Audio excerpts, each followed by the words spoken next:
Hello everyone, and welcome to This Week in Naturals Baseball. I'm Benjamin Kelly. This episode marks our fifth installment, and it might be one of my favorites yet. I caught up with former Naturals skipper and now Royals third base coach Vance Wilson and talked about all of the current events in baseball, while Vance elaborated on his interview process when he interviewed for the managerial position with Kansas City this offseason. It's great. He's got great stories, great insight, and you will be shocked at the heavy interrogation process that occurs in a managerial interview. That's later on in the show, but first let's take a look back in Naturals history.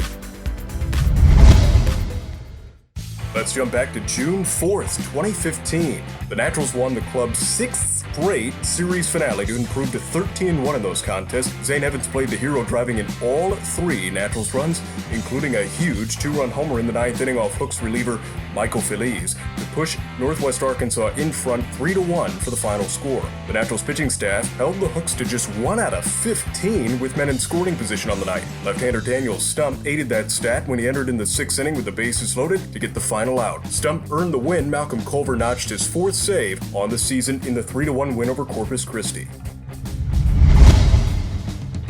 And Brady Singer headlined the June 1st contest at Springfield last season, making his much-anticipated Double-A debut, and the offense gave him quite the cushion in the top of the first inning. Left-handed batter and a right-hand pitcher. The first offering swung on, launch straight out to center field. That wind carries it a bit. Carlson back on it. He's not going to get it. It bangs off the top of the wall. One run is in Cancel. Rivera will score. Featherston racing home to score from first. He's in there standing. And Valoria standing tall on second base with a bases-clearing double. And the Naturals lead it 4-0 here in the first inning, gifting Brady Singer a 4-run lead before he's even thrown a pitch. Singer picked up the win going 5 innings with a strikeout, and the Naturals beat the Birds 12-5 for the club's 23rd win of the season. That's a look back in Naturals history. Stay with us. Vance Wilson is coming up next on This Week in Naturals Baseball.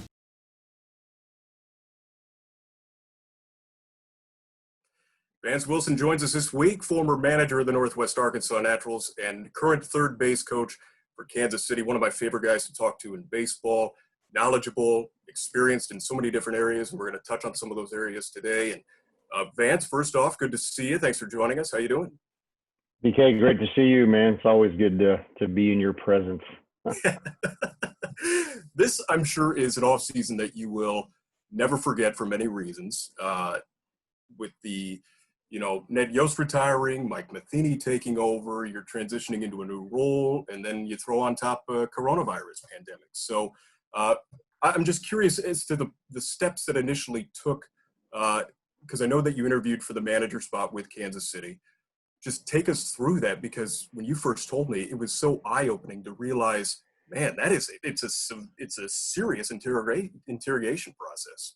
Yeah, it was crazy. It actually started probably in August as far as my own, Ned told me he was going to retire. I wanted to make sure I was prepared. I kind of heard maybe some feelers out from some other teams. And so the hard thing about baseball is we got all this stuff up here and we never have it down. You never have it down and organized. I've been interviewed one time before that interview, and it was for a shoe store my senior year in high school. And the lady asked me if I'd ever stole anything. And I'm like, no. She's like, you're hired. So I'm going from that to now all of a sudden you're hiring or being interviewed for one of 30 positions in the world, And so it was 8.5 hours. It was really tough. It was grueling. Even my lunch break was with Dayton and Mr. Sherman, the new owner. Even though he hadn't quite taken over, it was a done deal. And so it was a exhausting process, but if I was to never be given an opportunity before, man, I was just so fortunate because so few guys get that chance. And if you don't mind, just dive into some of the things you were telling me before about creating a plan and into figuring out a lineup in those pressure situations that they put you in. Yeah, so you have 2 different panel times. So it's about 3 hours apiece. We're in front of all the front office, analytics, career development, mental skills. So there's 7 or 8 guys. And you could tell it was organized chaos. They're just firing questions at you. And then they give you an exercise. Hey, we want you to create a lineup. Here's the situation. Here's the 3 pitchers. Here's all the analytic information. You got 20 minutes to go. And then 20 minutes, it's like pinned down. What do you got? And so, it's funny as a manager, even in the minor leagues, it's all about being able to multitask, being on the spot, and more than anything, not ever going back on something you said. You know, you may say something in an interview at 9 a.m. and at 2:30 you're completely different. And so it was great, man. I like I said, man, it was something that I didn't really get coached on it. You know, I called Jim Leland and asked a couple opinions. Dale Swain, I asked a couple opinions, but their only really opinion was just be yourself. Don't tell them what they want to hear. Stay true to yourself. And I did that. And I felt like the knowledge of the game, there wasn't a right or wrong answer. I would stick to what I believed. And I got some really good feedback. So I was very, very proud of myself, actually. And Mike Matheny wasn't sure that you had interviewed for the spot, right? Yeah. So, you know, Mike, first of all, before you even talk about this, Mike is one of the finest human beings you'll ever meet. And, you know, when you play against the guy, obviously I think there's a lot of me in Mike, the way we played, the way we went about it. It was all about the team winning, and you hear things about him. And, you know, I always got bats from guys I played against I really respect. Well, I got a Mike Matheny bat in my game room, you know, from long ago. And so then all of a sudden you meet him coming on a year ago. And you know, he pulled me aside one day and gave me a piece of information that he didn't have to do that was huge. When I speak to people, I'll self-deprecate as a joke. You know, Mike wanted to let me know, like, hey, you got to be really careful when you do that, depending on who's around, because you never want anyone to think that you don't have confidence in what you're doing. He said, I know why you're doing it, just a tip. And I was like, you know, he didn't have to do that. And so, yeah, he is the finest human being you've ever met. And so I believe, you know, obviously when he's interviewing, going through it, he gave me a call and wanted me to know that he wanted me on his staff and that the organization thinks very highly of me. And he didn't know what positions if he was to get it. Just as I called a couple guys I know that I would have wanted to come with me. So now that you transition into the third base coaching role, what other duties do you do? Because I know you had a lot of impact on the bullpen and just the pitching staff, working with Cal Eldred. How does that role now morph into third base? Yeah, so it's interesting because we don't have a full-time infield guy on staff. Rafael Belliard's kind of he's a coach that handles it, kind of like Rusty did before he came back at home. Not really sure how it was going on the road. You know, I'm kind of in charge of the infield. I am doing all the infield alignment. You know, when I'm not coaching third, obviously I coach third. The good thing is Mike and Pedro Grafal, our bench coach, include me in a lot of the organization and things that we do and talking about players. But then also I'm still involved with Cal and LC on, you know, kind of still looking at it from a peripheral vision of a catcher on what we're doing, how we're doing it. You remember Cal and I mean, we practically lived together for 2 years on all these pitchers. And so the biggest thing is I think LC's a better fit in the bullpen than I was because of his knowledge, how he can teach. But in the end, I think I still have strengths to add, especially kind of from the analytical background. And so kind of until I think Cal feels like I'm not an asset as much as I am now, I'll still be involved in some of that stuff. Vance Wilson joining us on This Week in Naturals Baseball, catching up with the Royals third base coach now. And it's an interesting time in baseball, trying to get the season started, trying to do it as safe as possible, trying to hit all of the necessary hurdles and logistics. And you've been in on those meetings. You were a player rep with the Mets back in the early and mid 2000s and involved in the 02 and 06 CBAs.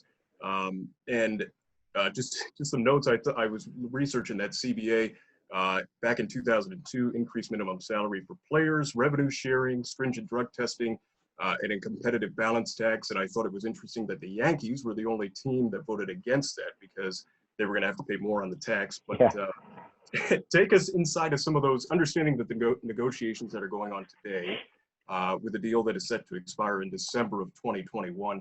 What are those conversations like, interaction with the owners, Manfred, Don Fair, as you mentioned? How does that take place? Yes, it's really funny for me to even get into Union. 2002 was my first full year in the big leagues. I just kind of been pieced together until then. And so in spring training 2002, Al Leiter, who was actually our player rep, literally grabbed me. He's like, you're the player rep. You're going to all the meetings. Now, my education is junior college. I don't understand debt ratio and luxury taxes and none of that stuff. And so I just started going down to West Palm Beach once a week that spring training for meetings because that's when it started. And then as the season started, I'd go into Manhattan to the commissioner's office. And, you know, the one thing about the union is they always want players around because solidarity is everything, just as the owners would want it. And so anytime there was a meeting, it didn't matter where it was, they wanted players there. And so I was on the New York Mets, which was all veterans, and they had all been through it and done it. So it was on me to literally go to the meetings. And so the first one I went to, I was scared. I was sweating. In some building that overlooks the Chrysler Building in Manhattan, in the commissioner's office, and it's this top of the top state-of-the-art conference room, and in walks the commissioner's lawyers, and it was Rob Manfred. And I mean, they're Armani suits, and they look good. And then here comes the union, which was, I wish people could see it, Don Fear and Michael Weiner and Steve Fear and Gene Orza, and they got like Chuck Taylors on and polos that don't look ironed. And it was really interesting to see them go at it. Number one, at Rob Manfred and Michael Weiner, who was our general counsel at the time, they had a really good relationship. So I expected it to be a lot more hateful in the meeting, and it wasn't. It was very respectful. But I learned a lot in that process of what gets said in the media compared to what's going on, behind the scenes. And, they realize that they really are working to get a deal done no matter what's going on. But, I think what's out in the media sometimes is a little overblown. Well, and that being said, yeah, you look at the media today, and they're painting the owners as this and the players as that, and these guys are selfish, can't get together on either side. What do you really think is happening behind those doors right now? How do you feel with your experience in those past negotiations that these two sides can really come together and get a deal done? Well, I think number one, you got to remember there's a huge history between the players union and the owners from when Marvin Miller started it. I think back in the 60s or whenever he first started it, and there was a lot of hatred, and so through the 70s and 80s and into the strike in '94, there was not a lot of love between the players union and the owners in those groups. And so, with that being said, when you have a history like that, and knowing whatever you concede on either side, you'll probably never get back. You got to be really careful going in. And now you add on the fact that you got pressure from everyone coming in, like, we got to get you on the field, the country needs you, and all that. And I think they're very sensitive to that. I really do. I hate the fact of what's portrayed in the media, because behind the scenes, both sides truly care about the 30 million people that are unemployed. It's more complicated than, hey, let's just put everything down and go play. Like anyone knows, when that much money's involved, you just got to make sure you got all your dot your I's and cross your T's on what's going on moving forward. So I think it's not as bad behind the scenes as the media is portraying, but that's typically how it is. Vance Wilson with us today, and one of the things that's involved in that new proposal is the 5-round draft. And it's interesting that you read some of the tweets that some of these former players are putting out. They were a 25th round pick or a 30th round pick. You yourself a 44th round pick in the draft and follow that has since gone extinct since '07. But this new format, I mean, this puts a ton of pressure on these organizations, especially when you look at a team like the Royals that have 3 picks in the first 42 rounds, or first 41 picks, I should say. 3 picks, first 41 picks. What do you make of the 5-round proposal? Yeah, again, obviously, when money's involved, like signing bonuses are, they're looking to cut budget and all that. Personally, it's a tough subject, man, because in the end, we're trying to develop the top players in the world, and to say, okay, the only top players in the world are going to be drafted in the top 5 rounds. History tells us that's not true. One thing that we sell to players that I truly believe, because I'm that story, is anybody can play in the big leagues once you get to a certain level. You're talking about a 44th round. There was a draft and follow that walked on to a junior college and redshirted, and I played, a really long time in the big leagues. And so everybody's on their own clock. Everybody takes time to develop. And this kind of shoots a hole in that theory. What I don't know a lot about is the process with which after the 5th round, I know that you can only sign guys for so much. Kind of been involved in so much other stuff. I haven't followed it, but again, I hope that whatever that process is not only fair, but gives guys like a Whit Merrifield and guys that were drafted lower down, Nicky Lopez, and if I'm not mistaken, stuff like that will give them a chance. And I'm a huge fan of the minor leagues, as you know. I would hate for this to affect minor league teams and the whole, then you get into the whole contraction thing of minor league teams. And so it's a tough subject. I don't feel too hot about. I will say that.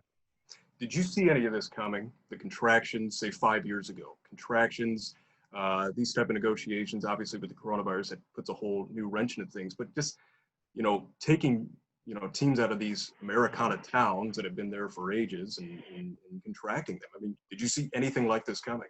Well, the funny thing is you look back 5, 6, 7 years ago when analytics kind of started. There was rumored of very few major league players come from this level. So rookie ball levels, very few players, major league players, start and spend a whole season lower rookie balls.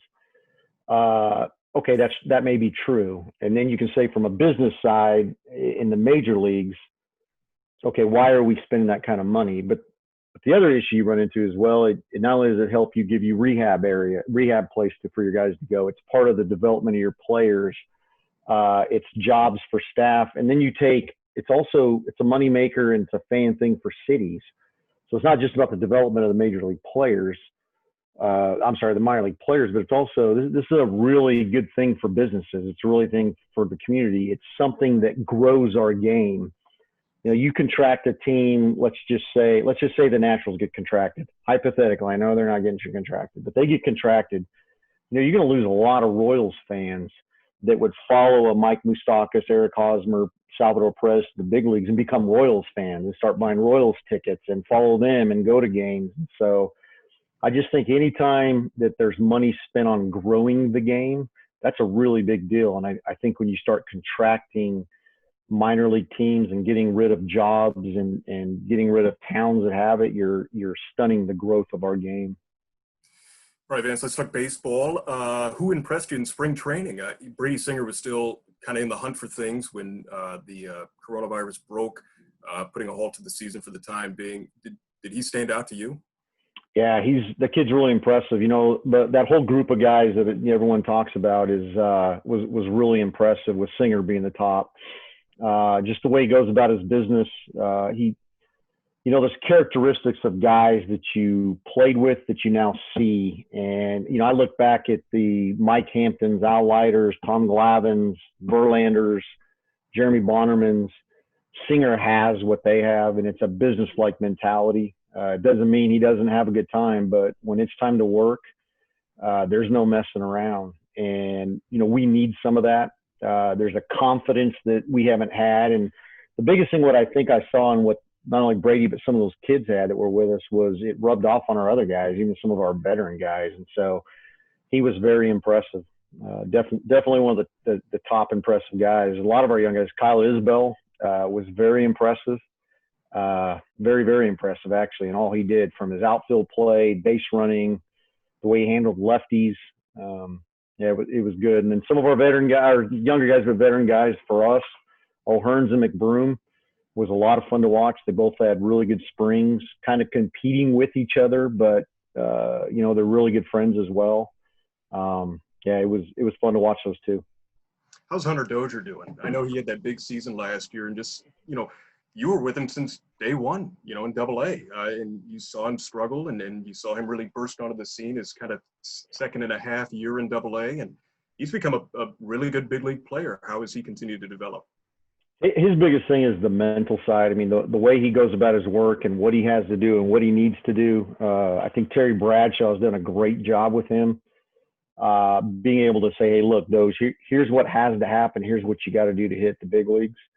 And he's done it. And he's done it in the middle of an order on a team that struggled. And so, you look at his numbers last year. If I'm not mistaken, he missed 5 weeks with an oblique, and you add on 5 more weeks of those numbers, man, he had a phenomenal year. And so I think, obviously there's been a lot of talk him playing right field as we signed Franco. But I think the biggest thing is just the consistency of in the lineup every day. And he's going to be with us for a long time doing that. Vance Wilson, kind enough to join us here this week, and Vance, we'll get you out here on this. What is one hidden talent that you have discovered about yourself, just out of necessity, with this quarantine? Wow. Well, I know you can teach an old dog new tricks, because I've taken up metal detecting. And it's one of those things that probably you, at your age, you look at guys, you're like, why would they do that? And then all of a sudden you're like, you know what, I got to find something that gets my mind off. And man, metal detecting is my thing. It is. I watch YouTube videos on it. I've learned my machine. I've learned techniques. And then I look like a crack addict when I'm digging in that hole, man, when that thing goes off. And so my buddy Steve and I have kind of taken it up. And I've taken a couple trips, you know, slept in my truck my truck one time, and then camped just to be able to go metal tech different places. So I guess that I can still able to learn, I guess. There you have it. Anybody can metal detect, even an old dog. Vance Wilson joining us this week on This Week in Naturals Baseball. Vance, as always, thanks for your time. Really appreciate it. Great catching up, man. Yeah, Benjamin, great seeing you, man. And we'll be back next week with our next installment. Stay tuned for that. Special thanks to our video producer, Adam Anaratone. I'm Benjamin Kelly saying so long for This Week in Naturals Baseball.